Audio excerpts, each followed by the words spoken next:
costs $2 a month for you to join us there. And I do have merchandise, which is in the description box down below. It is really just like hoodies and t-shirts with funny sort of true crime sayings on them. I don't really know what's going on with my light here as far as it only showing up on half of the background, but we're gonna do what we're gonna do here. So I have an unsolved murder case for you this evening. As you can tell by the title, this is the case of Tammys Zywicki, and I don't know, this one creeped me out, possibly because it happened in my home state of Illinois. I don't know, it was just strange. So anyway, I think this shadow might be from the back of my chair. If I use my brain, I might know that. Just gonna... Okay. Alright, let's see. The Zwyckis lived in a tri-level house in the Pelham Estates subdivision off of Hudson Road. Her parents had been raised in a small town near Pittsburgh, where her father, Hank, worked as an engineer in a steel mill. When the mill closed, the family moved to Michigan and then to Greenville in 1981.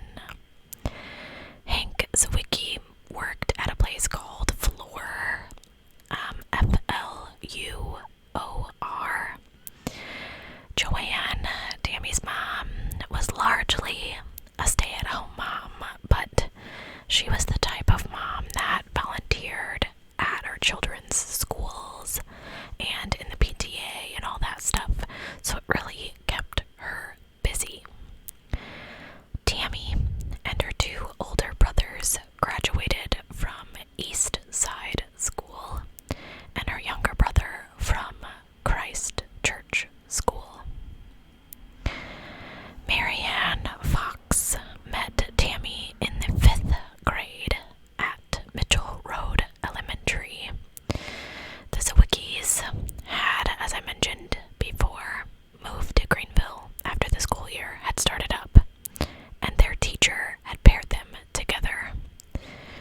The two of them both loved playing soccer, and in later years would become quite the rival on the field. Marianne said Tammy was just outstanding at the sport.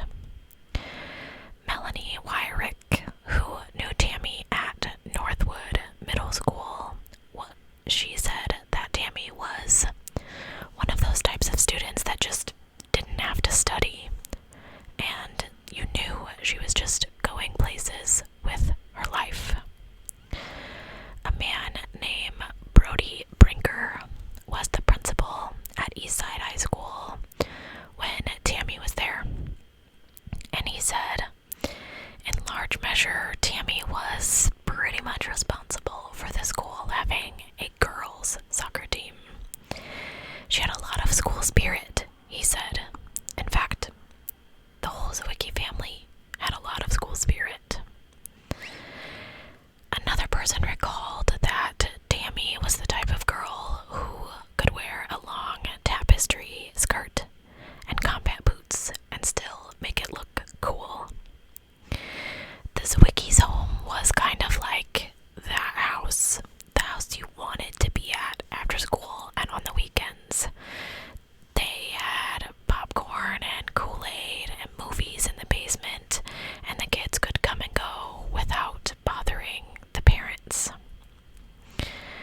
Sherry Spence, a high school teammate, remembers going to Tammy's 16th birthday party, and she remembered that Tammy's parents had included a car key on the top of the cake.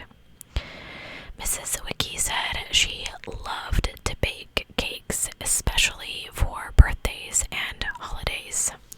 And not only did she like to bake them, but she loved to decorate them to fit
flexible.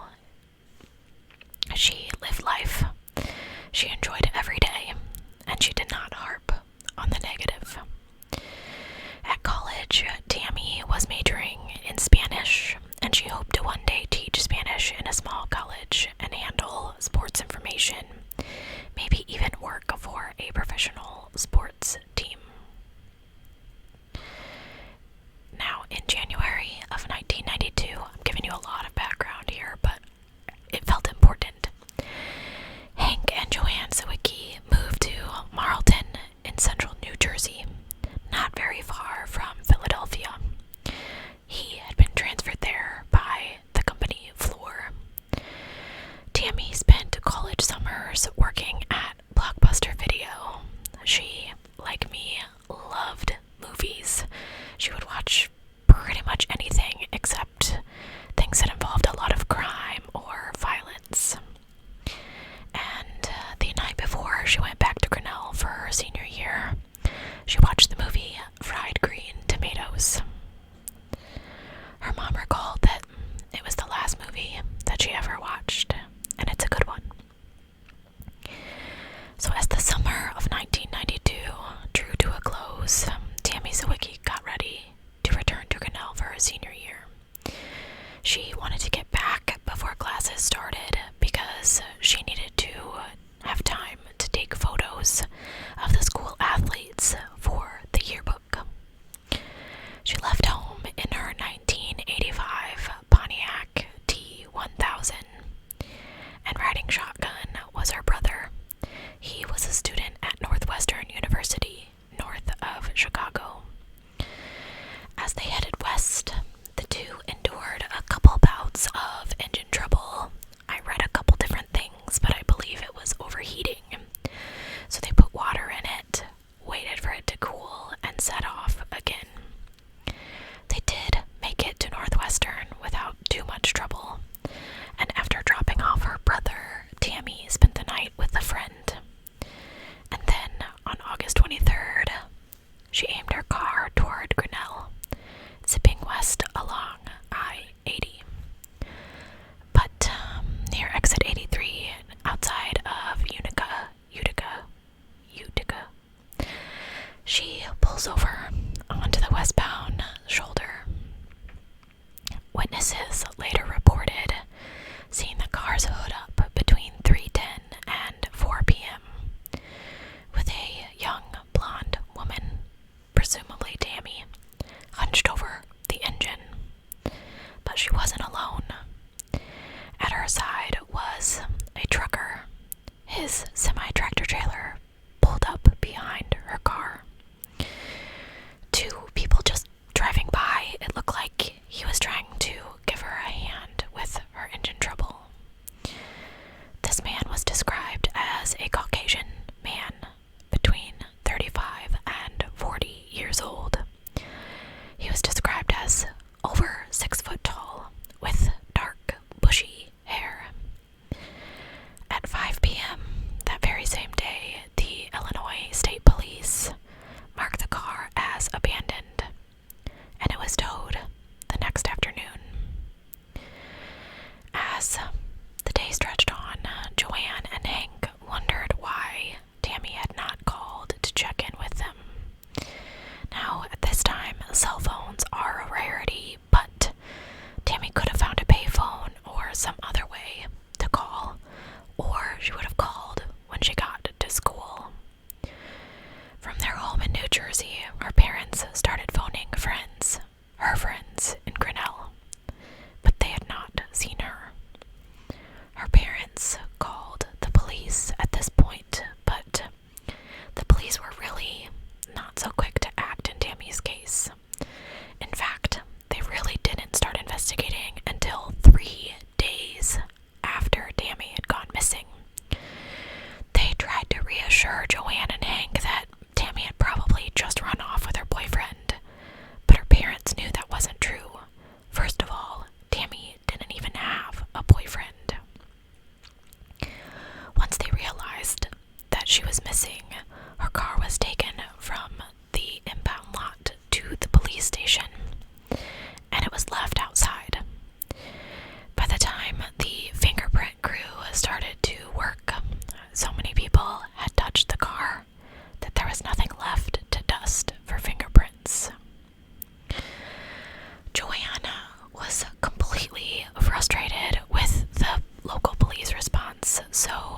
boys headed for Chicago, where they stayed with a friend of Tammy's, and every day they made the hour drive to LaSalle, where Tammy's car had been found.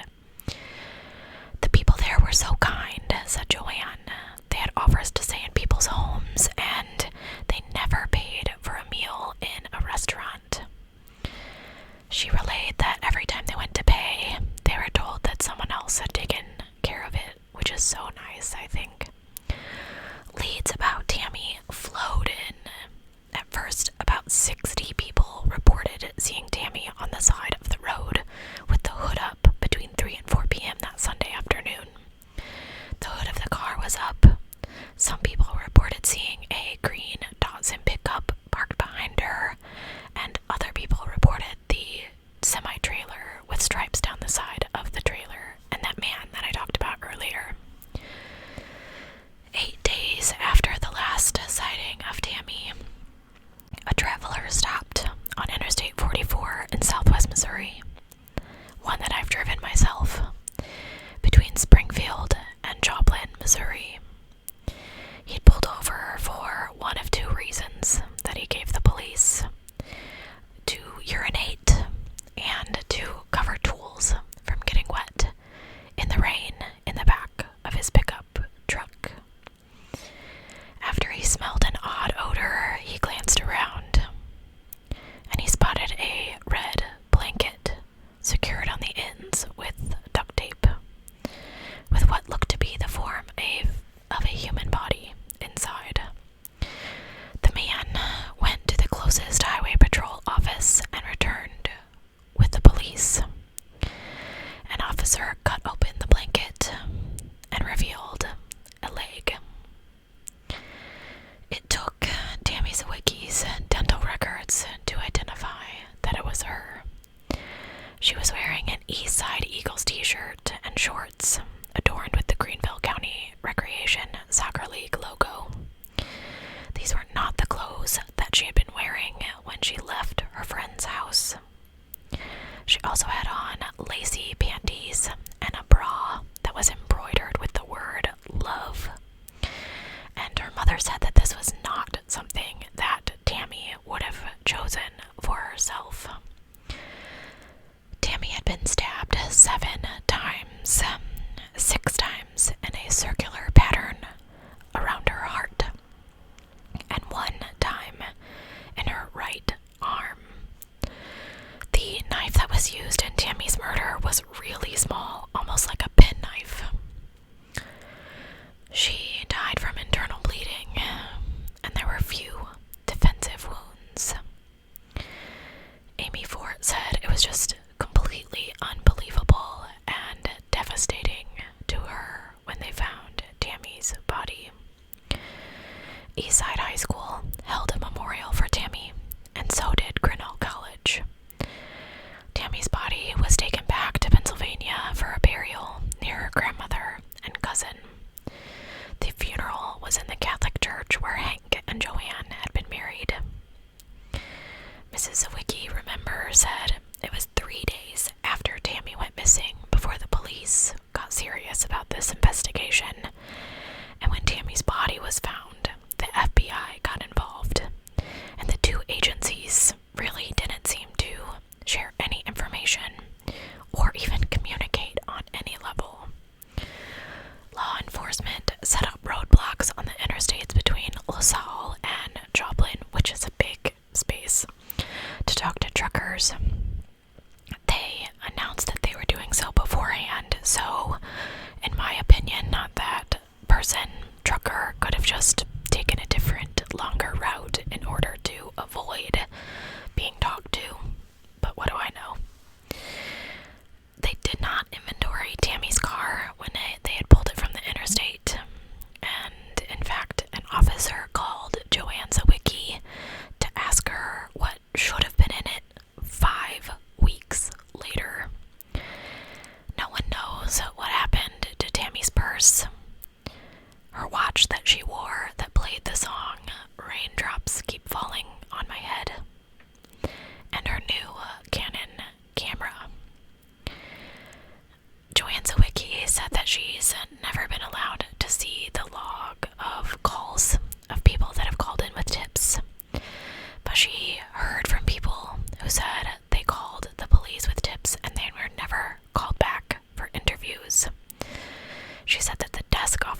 was there was no physical evidence from Tammy's body or Tammy's car, and authorities didn't know where the crime scene was or where the murder had even taken place.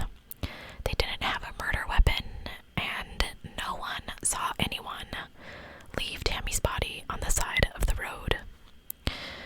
So Lonnie Pierrepont was released, and his identity originally was not made available to the public. In January 1993, a nurse whose husband was a judge called state police for the second time.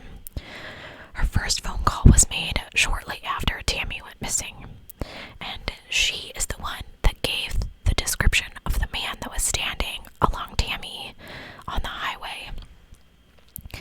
And she said, "This man has just come into my clinic," and she identified him as Lonnie Pierrepont. He was a Missouri man who had family in LaSalle. State police did not follow up on this phone call until later, and that's why Lonnie's identity was later revealed. McCarthy has followed up on this since he retired, and he said, "This nurse is a credible witness. She knows what time she saw Tammy, as she had just bought McDonald's for her children. She clearly saw this man, and she described him." McCarthy said Lonnie was on vacation from his truck driving job when Tammy went missing, and his wife said he was home with her in Missouri. But it's not very far from where Tammy's body was found. Authorities found his green Datsun truck, which had been steam cleaned and sold. So not long after the call from the nurse, this case became the work of one single investigator, who of course had other cases as well. Detective McCarthy said he doesn't know why the task force for Tammy's case was disbanded, but it was pretty clear to him that he really shouldn't pursue it. That all changed when he retired from the police force in 2001. He called Joanns Wiki and offered to help. He said this evidence has never been presented in front of a grand jury. Now, most of what is known publicly about this case has come from Detective McCarthy or from Joanne, not in releases from the Illinois State Police or Missouri for that matter. Tammy's friends and family believe that it would be really helpful if more information about her case was publicized. Like, did somebody pawn her watch? Was the camera found? Like, we need to know this. When Hank retired from Floor in 1999, the Zywicki's moved to a gated community in Ocala, Florida. They travel frequently, visiting family and enjoying a timeshare they use to stay in various cities in the United States. One of their sons is a law professor now, another a computer software engineer, and the youngest a civil engineer with a PhD. So many graduations, weddings, and special celebrations without their only daughter. So many birthdays, and the Zwyckis have 7 grandchildren now. They have vowed early on that they would continue to press for justice in Tammy's case, but they would not let her loss take over their lives. They have managed to do so, holding together as a family. Joanne believes that Tammy's death has made her sons stronger. And yes, they've heard the criticism that you may have thought, well, she should have had a better car. Somebody should have been with her. Why didn't she have a cell phone? Hank Zywicki really took this especially hard, but he did get some counseling. He was told, you can't smother your children forever. Tammy wasn't a child. She was just a young woman at the wrong place at the wrong time. That's something that her friends have never been able to get over. It was so random. She wasn't doing anything wrong, and for many of them it kind of changed the way they look at the world. Tammy's death and the ensuing publicity made interstate highway travel, once considered a way to bring our great nation together, considered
she's at. She says that she's not communicated much lately with the authorities in Illinois, and there have been no recent developments in Tammy's case. But she was glad when, earlier last year, state police made a Facebook post in August to remind people about Tammy. Our thoughts remain with her family and friends, and we ask if anyone has any information on the kidnapping and murder of Tammy Zywicki to please contact the Illinois State Police or the Chicago FBI Field Division. Joanne hopes that that post, as well as Tammy's story, are seen by her daughter's slayer. She still grieves, so why shouldn't her killer be jolted with pain or guilt? I think the more you keep it out there, if there's a guilty person somewhere, they'll feel bad about it, Joanne says. She does occasionally do news interviews, but in private she really tries to minimize the topic with her 3 sons, as to not let the murder cast an overwhelming pall over her family. Things like this break some families apart, she says. I don't get my sons involved. Not that they've forgotten. All of their kids have known Tammy's picture, the picture of their auntie, since they were little. Joanne does periodically check with the administrators of a Facebook page called Who Killed Tammy Zywicki? The page, which, when I looked, had more than 1,500 members, is administered by 2 men who have no personal connection to Tammy, but want to keep a spotlight on the case in their effort to seek justice. In the same way, Joanne says there is nothing more that she would enjoy than seeing her daughter's murderer go to prison. In fact, should there ever be a trial and a sentencing, she would like to be there to address the court and look her daughter's killer in the eye. I'd like to tell that person just what they did, that they took a life that had so much to offer. I know it would be hard to face them, the person who did it, after all these years. But on the other hand, it would be closure. Not that the grief would end, not that her heart would ever stop hurting for her daughter. It never goes away, Joanne said. She is a part of my life. So, I really think, I'm so sorry for the wind, it wasn't doing this earlier. I really think that this is a case of Tammy being at the wrong place at the wrong time, and it is so sad and unfortunate that this happened, not only to her, but to anyone. And I do think it's strange. She was in different clothes than what she was last seen in. That was the only really weird thought that popped out at me.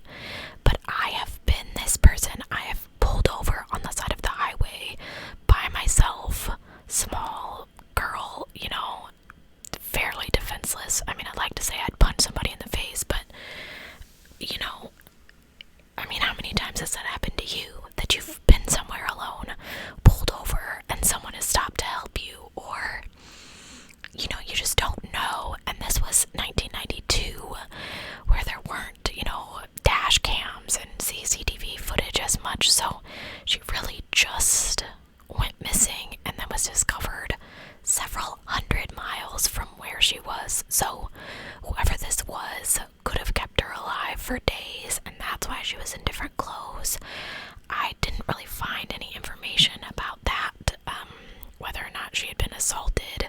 It's not a factor to me. I do find it very strange that she was stabbed in a circle around her heart.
channel doesn't reach a great deal of people, but you never know.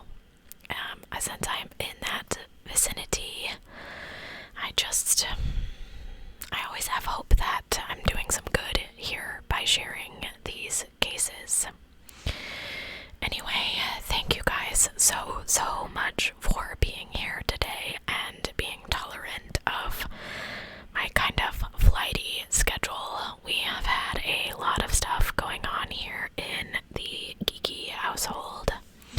Sean and I filmed a video for you. It's kind of a mess, I'll be honest. A video for you that will go up on Wednesday.